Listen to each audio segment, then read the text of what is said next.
మాతృదేవోభవ. చెప్పుట కోసమై కడు విచిత్ర కథల్ మహనీయ గ్రంథముల్ గుప్పిటబట్టి మాటలను గుప్పుచునుంటిని గాని లోకముల్ త్రిప్పగజాలు నీ చరణ తీర్థములంగని ముంగనైతి. లోకముల్ త్రిప్పగజాలు నీ చరణ తీర్థములంగని ముంగనైతి. నీ కప్పుర వీడె పుందురుము కాన్కగనీయుమా జ్ఞానవృద్ధికై. నీ కప్పుర వీడె పుందురుము కాన్కగనీయుమా జ్ఞానభిక్షగా. ఏబిఎన్ ఆంధ్రజ్యోతి ప్రేక్షక మహాశయులందరికీ నవజీవన వేదం అనే కార్యక్రమంలో 1567 భాగానికి, ప్రత్యేకించి లలితా సహస్రానికి సాగుతున్న సామాజిక వ్యాఖ్యలో 267 భాగానికి స్వాగతం పలుకుతున్నాం. మనం 389 నామంలో 379 నామంలో ఉన్నాం. ఓద్యానపీఠ నిలయాయై నమః. ఒరిస్సా రాష్ట్రంలో కటక్కి సమీపంలో వైతరణి నదీ తీరంలో వైతరణి అనే పేరు గల గ్రామంలో గిరిజాదేవి అనే పేరు మీద ఉంది. అక్కడ శ్వేతవరాహ రూపంలో శ్రీ మహావిష్ణువు ఆవిడికి పాదార్చన చేస్తూ ఉంటాడు. ఆ అమ్మవారు ఎలా ఉంటుందంటే విచిత్రంగా సింహవాహనంలో మీద ఉంటుంది, కానీ మహిషాసురుడు మహిషం రూపంలో ఉంటాడు.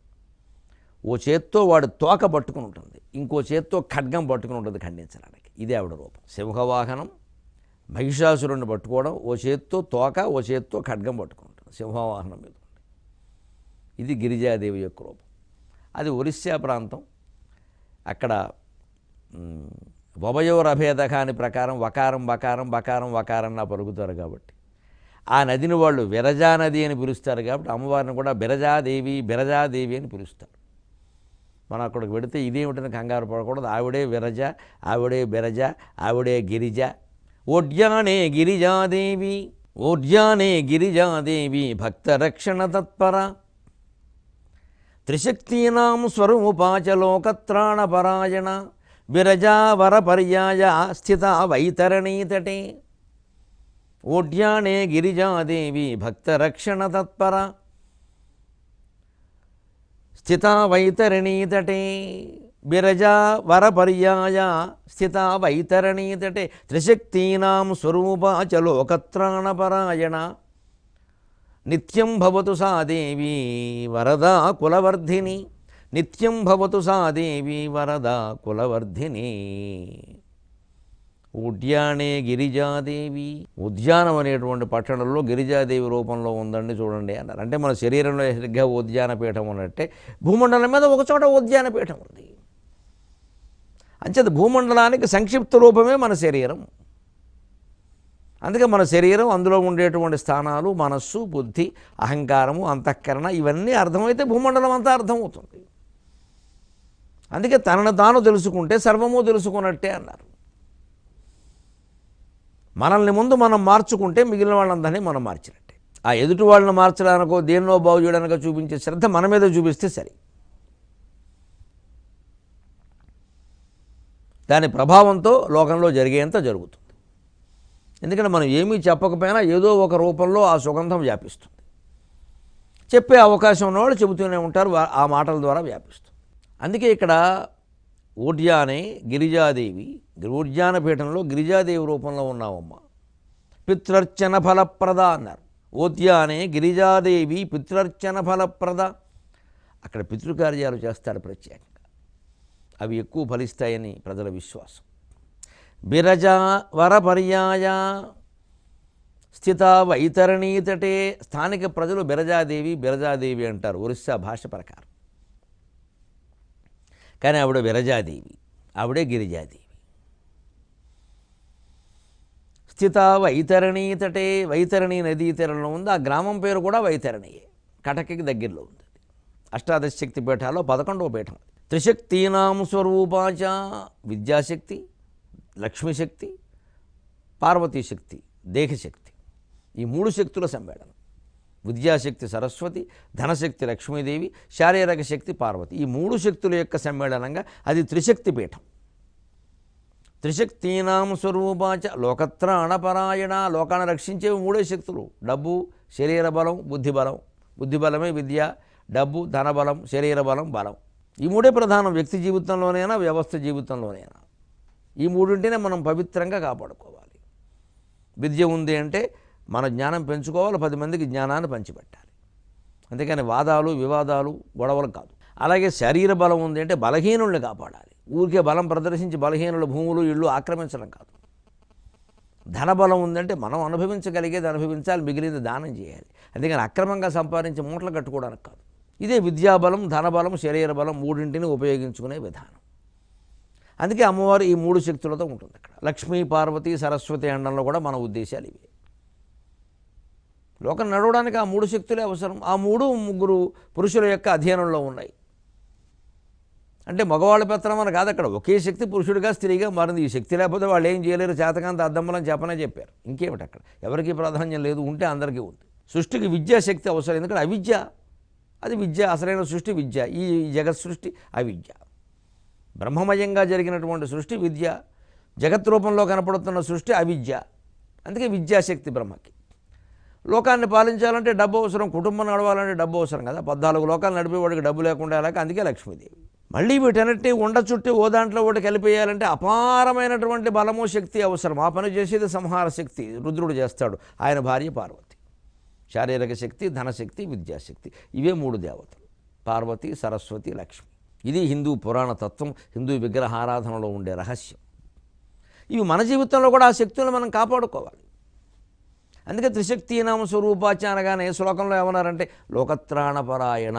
నీ దగ్గర డబ్బు ఉన్నా, చదువు ఉన్నా, శరీర బలం ఉన్నా లోకాన్ని రక్షించడానికి ఉపయోగించు, లోకాన్ని మింగేయడానికి కాదు.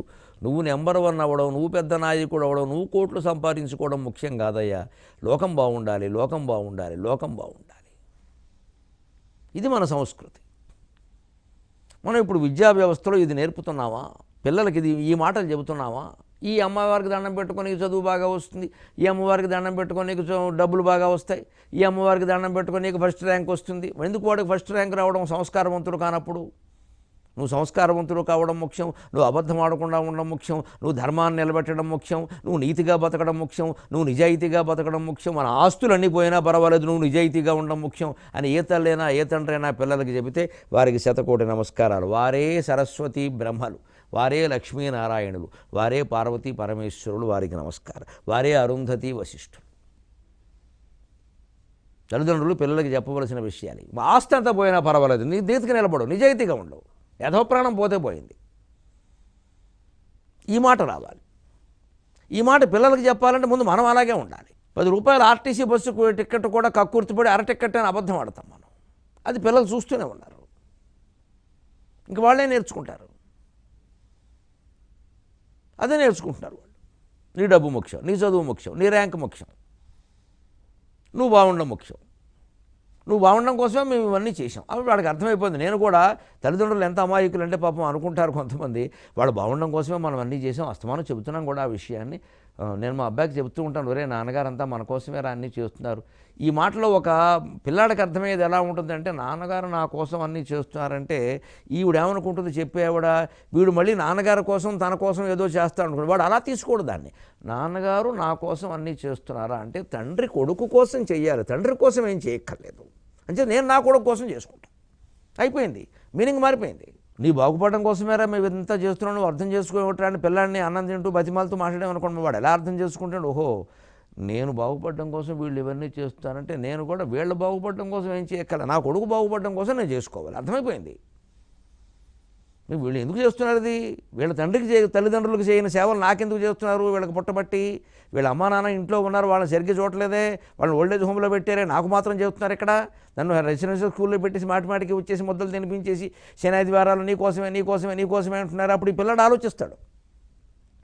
తాతగారిని మామగారిని తీసుకెళ్ళి ఓల్డేజ్ హోమ్లో పారేశారు అమ్మా నాన్న, మమ్మల్ని మాత్రం నాకు మాత్రం పట్టుకొని చస్తమాను అన్నీ తినిపిస్తున్నారు అంటే నేను కూడా ఏం చేయాలి, వీళ్ళని ఓల్డేజ్ హోమ్లో పారేసి నా కొడుకునే తినిపించుకోవాలి. అర్థమైపోయింది వాడికి. మనం చెప్పినట్టు మనం చేసింది చేసాడు వాడు, మనం చెప్పింది చేయలా. గమనించాలి, పిల్లలు చెప్పినట్టు చేయరు, చేసింది చేస్తారు. అంచేత వాళ్ళకి చేసేటప్పుడు చెప్పేటప్పుడు మన తల్లిదండ్రులను మనం గౌరవించి మన ఇంట్లో పెట్టుకుని మనం ఆదరించి మనం సేవలు చేసి, ఏమిటమ్మా అమ్మ అంత కష్టపడుతున్నావు మా అమ్మగారి కోసం, అత్తగారా అత్తగారంటే తల్లిరా నాయన, అలా చెయ్యాలమ్మా, పెద్దవాళ్ళకి మనం చేయకపోతే ఎవరు చేస్తారా అని, పెద్దవాళ్ళకి మనం చేయకపోతే ఎవరు చేస్తారా, మన బాధ్యత అంటే వాడి మనసులో ఏం పడుతుంది, పెద్దవాళ్ళకి చేయడం మన బాధ్యత, మన పిల్లలకి చేసుకోవడం కాదు అని అర్థమై వెంటనే ఇంట్లో పెద్దవాళ్ళు తన తల్లిదండ్రులు కాబట్టి రేపొద్దున వీళ్ళు వృద్ధులు కాగానే వాళ్ళు చేస్తారు. అప్పుడు వృద్ధాశ్రమాల సంఖ్య తగ్గుతుంది, అనాథాశ్రమాల సంఖ్య తగ్గుతుంది. ఓడ్యానే గిరిజాదేవి పితృర్చన ఫలప్రద బిరజావర పర్యాయ స్థిత వైతరణీతటే త్రిశక్తీనాం స్వరూపాచ లోకత్రాణపరాయణ నిత్యం భవతు సా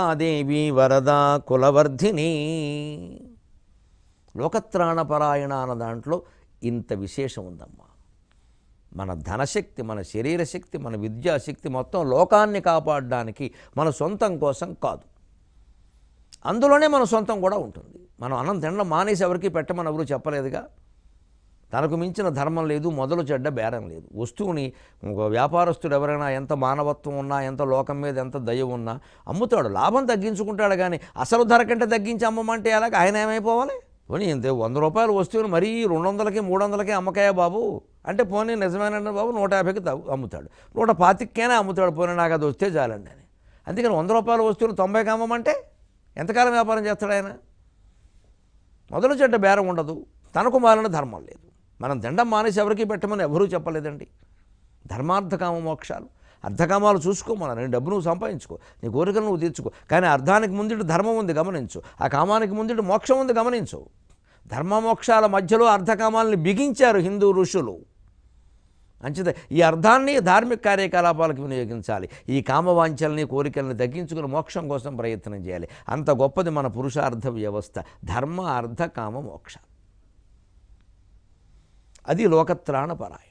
నిత్యం భవతు సాదేవి వరద కులవర్ధిని. కులవర్ధిని మొత్తం మన వంశాలన్నీ వర్ధించేటువంటి, మన కుటుంబాలన్నీ వర్ధిల్ల చేసేటువంటి ఆ దేవి మాకు నిత్యము అనుగ్రహమును కలిగించుగాక. ఇది ఆ ప్రార్థన సారాంశం. అందువల్ల ఓద్యానపీఠనల యాయై నమః. ఇప్పుడు 380వ నామం బిందు మండల వాసిన్యై నమః. బిందు మండలంలో నివసిస్తావమ్మా, నీకు నమస్కారం. బిందు మండల వాసిన్యై నమః. వాసిని ఈకారాంతం కాబట్టి చతుర్థి విభక్తి ఏకవచనంలో వాసిన్యై, వాసినీభ్యాం, వాసినీభ్యక అని ఉంటుంది. గౌర్యే, గౌరీభ్యాం, గౌరీభ్యక అన్నట్టే.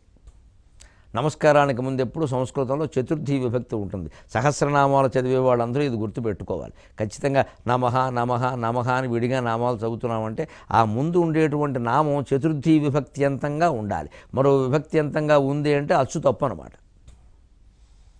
కాస్త కొద్దిగా శబ్దమంజరి తెలుసుకున్నా చతుర్థి విభక్తి అంతాలు తెలుస్తాయి. సాధారణంగా పురుషులకి రామాయ, కృష్ణాయ అని ఉంటాయి. రామాయ నమః, కృష్ణాయ నమః, దేవాయ నమః అని ఉంటాయి. అన్నిటికీ అలా ఉంటాయి అనుకోకూడదు. విష్ణాయ నమః అని ఉండదు, విష్ణవే నమః అని ఉంటుంది. ఎందుకంటే విష్ణు శబ్దం ఉకారాంతం. ఆ చతుర్థి విభక్తులు అకారాంతమైతే ఒకలాగా, ఆకారాంతమైతే ఒకలాగా, ఈకారాంతమైతే ఒకలాగా, ఈకారాంతమైతే ఒకలా, ఉకారాంతమైతే ఒకలా, రుకారాంతమైతే ఒకలా ఉంటే కొంచెం తేడాలు ఉంటాయి. అందులో మళ్ళీ పురుషులైతే వేరు, స్త్రీలైతే వేరు. ఈ శబ్ద భేదాలు గమనిస్తే తప్పులు లేకుండానే చదవచ్చు, తప్పున్నా మనం గమనించవచ్చు కూడా. ఆ మాత్రం వ్యాకరణం శబ్దమంజరి చదువుకుంటే వచ్చిన సంస్కృతం తెలిసిన ఉపాధ్యాయులను ఎవరు చెప్పమన్నా ఆ రహస్యాలు చెబుతారు. కంఠస్థం చేస్తే చాలా వస్తే, పెద్ద వ్యాకరణం ఏం లేదు అందులో. శబ్దమంజరి చాలా ప్రాథమికమైంది. సంస్కృతం నేర్చుకునే విద్యార్థులకి మొత్తం 1వ తరగతిలోనే చదివించేసేవారు. తెలిసిపోతుంది అంటే అప్పుడు నామాల్లో మేము తప్పులు చదువుతామేమోనండి, భయపడుతున్నామండి. ఇక దానికి మళ్ళీ ప్రాయశ్చిత్తాలు, నువ్వుల దానాలు, మినుగుల దానాలు అక్కర్లేదు. ఆ విషయం తెలుసుకుంటే అయిపోయాయి, తప్పింది చదువుతాం.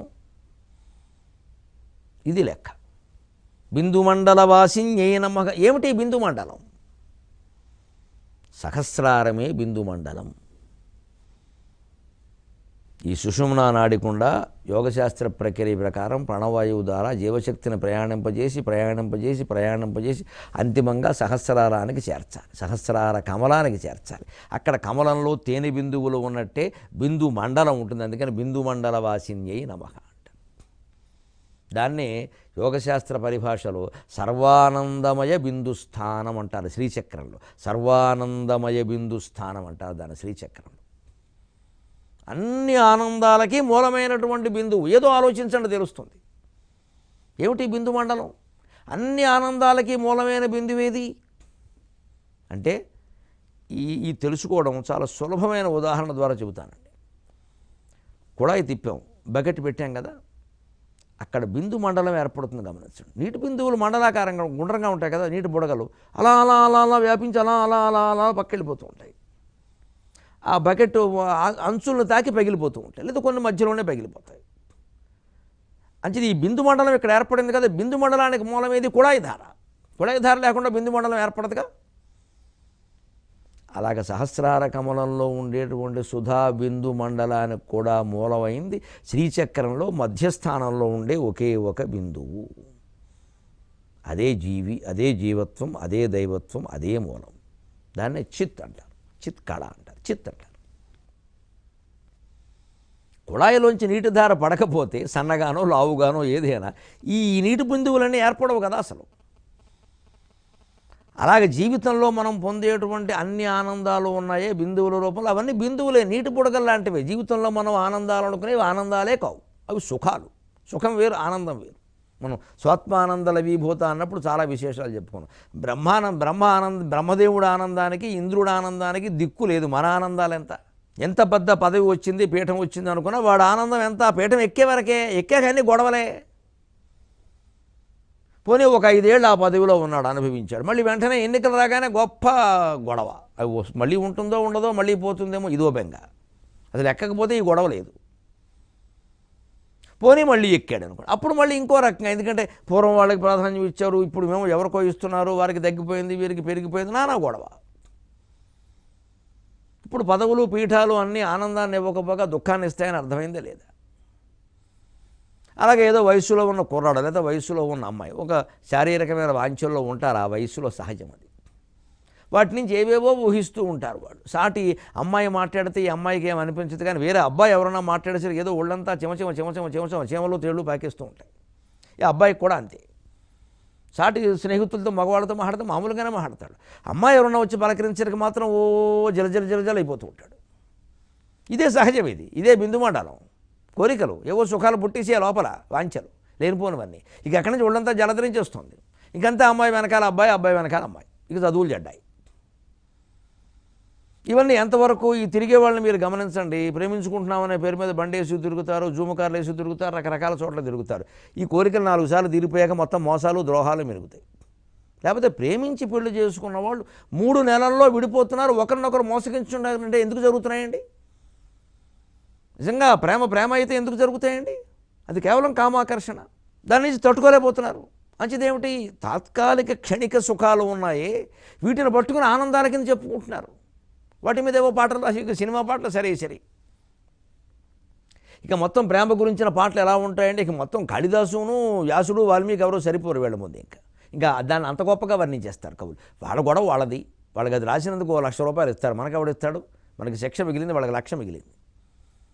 కొత్తగా రాసామా లేదా, బాగుందా లేదా, యువతరాన్ని ఆకట్టుకుందా లేదా, నాకు మరి 4 సినిమాలు వచ్చాయా లేదా, ఈ గొడవే వాళ్ళకి ఎంతసేపు. లోకం ఏమైపోయిందో వాళ్ళకి అనవసరం. అంటే అక్కడ కూడా తెలివితేటలు ఏమవుతున్నాయి కవిత్వం రూపంలో? లోకత్రాణపరాయణ కాదు, లోక భ్రష్టపరాయణ. లోకం పోతే పోనీ, నాకు అనవసరం, నేను సినిమా రంగంలో విజయం సాధించా. ఇవాళ మొత్తం ఏదో మా సినిమా కవులు, మా మిత్రులు సరదాకు ఒక మాట వాడతారు. నాకు ఈ మధ్య సింగిల్ కార్డు ఇదొకటి ఉందా అనుకున్నాను. సింగిల్ కార్డు అంటే మొత్తం సినిమాకి ఒక ఆయనే పాటలు రాయడం. ప్రతి కవికే ఉంటుంది ఇలాగ సింగిల్ కార్డు అంటే మొత్తం అన్నీ ఈయనే రాయాలి. అక్కడే వచ్చేసింది రాగం ద్వేషం 2. కొన్ని పాటలు రాయడానికి మనం అర్హులం కాదు, ఇంకెవరో బాగా రాస్తారు. వారి చేత రాయించుకోమని మనమే చెప్పాలి. ధైర్యం ఉంటే వారి చేత రాయించుకోమని మనమే చెప్పాలి. అలాగే మా సాహిత్య రంగంలో కాస్త ప్రసిద్ధులైన పండితులు ఉంటే చేయవలసిన పనులే చేయాలి, మన స్థాయికి తగినవే చేయాలి. అన్నీ మనం పెట్టుకోకూడదు. ఇక్కడ సన్మాన పత్రాలు రాయమని ఎవరైనా వస్తే నేను కాదు, నా పని చేసేవాళ్ళు వేరే ఉన్నారు, మీరు చేయించుకోండి అని చెప్పాలి. మీ మీద మాకు గౌరవం, నాకు వారి మీద గౌరవం, మీరు అక్కడికి వెళ్ళమని చెప్పాలి. ఈ సుఖ బిందువుల్ని మండలంగా చేర్చి ఈ బిందు మండల వాసిని అయినటువంటి మూల బిందువులో ఉండే అమ్మవారిని చేరుకోవాలి. అది బిందు మండల వాసిన్యే నమః అంటే మనం తెలుసుకోవాల్సింది. ఇవన్నీ ఈ బకెట్లో పడేటువంటి నీటి బిందువుల్లాగే బిందు మండలాలు ఇవన్నీ. ఈ బిందువులు ఈ నీటి బిందువులు ఎలా ఉంటాయి, కొన్ని మధ్యలోనే తునాతునకలు అయిపోతున్నాయి, కొన్ని కొంచెం దూరం సాగుతున్నాయి, కొన్ని కొంచెం ఏదైనా సరే ఎంత గొప్ప నీటి బుడగైనా సరే ఆ బకెట్ అంచుని చేరగానే పోవలసిందే, ఇంకా ఉండడానికి వీల్లేదు అక్కడ. అంచేత ఎవరి జీవితమైనా 70 ఏళ్ళు బతికినా 80 ఏళ్ళు బతికినా 800 ఏళ్ళు బతికినా ఎప్పుడైనా పోవలసిందే. ఇంతే నీటి బుడగ బుద్బుదప్రాయం అంటారు. బుద్బుదం అంటేనే నీటి బుడగ, చక్కని పేరు పెట్టారు సంస్కృతంలో. బుద్బుదతి ఇది బుద్బుద అన్నారు. అంటే నీటి బుడగ బుద్ బుద్ బుద్ బుద్ బుద్ బుద్ అని శబ్దం చేస్తుంది, అందుకని బుద్బుదం అన్నారు దాన్ని. అంత అందంగా పెట్టారు పేరు. అలాగ పేరు పెడతారు బుద్బుదం. అంతే మన జీవితం కూడా అంతే. ఇవన్నీ ఇందులో ఉండే ఈ జీవితంలో మళ్ళీ ఈ సుఖాలంతే. ఇవన్నీ చిన్న చిన్న బిందువులు. ఈ బిందు మండలానికి మూలమైనటువంటి బిందువు ఉంది, అదే శ్రీచక్రంలో బిందువు. అంచేత సహస్రార కమలంలో పడేటువంటి తేనె బిందువులు కూడా బిందు మండలాలు అంతవరకు వెళ్ళిన తర్వాత ఆ తేనెకి విలువ ఎక్కువ. అందుకని ఆ బిందు మండలంలో అమ్మవారు ఉంటుంది. అంటే సర్వానందమయ స్థానమైనటువంటి మూల చైతన్య ధారని మీరు గుర్తించండి. ఈ బిందువుల్లో పడి కొట్టుకోకండి. బిందులో నీళ్లు ఎప్పుడైనా అయిపోతాయి, కానీ మూలమైనటువంటి నది ఇంకిపోవడం సాధారణంగా జరగదు.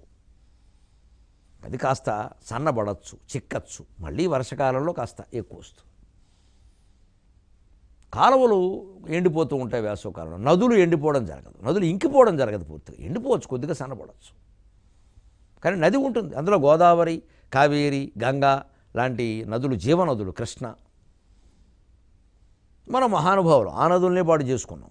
మనం చాలా గొప్పవాళ్ళం. మనం జీవనదులను చేత ఇంకింపచేసే శక్తి మనకే ఉంది, మరి ఎవరికి లేదు, దేవుడికి కూడా లేదు. అంటే దేవుడి కంటే కూడా మనిషి గొప్పవాడు నా దృష్టిలో. చెడగొట్టడంలో వీడిని మించిన వాడు లేడు. ఆయన ఎంత సృష్టి బాగా చేసినా వీడు చెడగొట్టేశాడు దాన్ని. నువ్వు చెయ్యి, నేను చూస్తా అంటాడు. దానికి ఒకటి కనిపెడతాడు, శతకోటి దరిద్రాలకు అనంతకోటి ఉపాయాలు. నువ్వు లోకాన్ని బాగు చేద్దామని చూస్తున్నావు, చెయ్యి, నీకు దమ్ముంటే చెయ్యి, చూద్దాం, అంతే. మొత్తం దేవుడు దశావతారాలు ఎత్తి బాగు చేసిన ప్రపంచాన్ని వీడు ఒక్క అవతారంతో నాశనం చేస్తాడు. మనిషి అంటే అంత గొప్పవాడు. అందుకే మనం చెప్పుకోవాలి, మూలమైన ఆనందం. నీటి బిందువులన్నీ ఏర్పడడానికి, బుడగలు ఏర్పడడానికి కుళాయిధార మూలమైనట్టే ఈ మొత్తం మనం పొందుతున్నటువంటి సుఖాలు మూలాలన్నిటి కూడా మూలమైన శ్రీచక్రంలో మూల బిందువు ఉంది. అది మౌనం. అదే తర్వాత నామాల్లో వస్తుంది, రఘు యాగక్రమారాధ్య.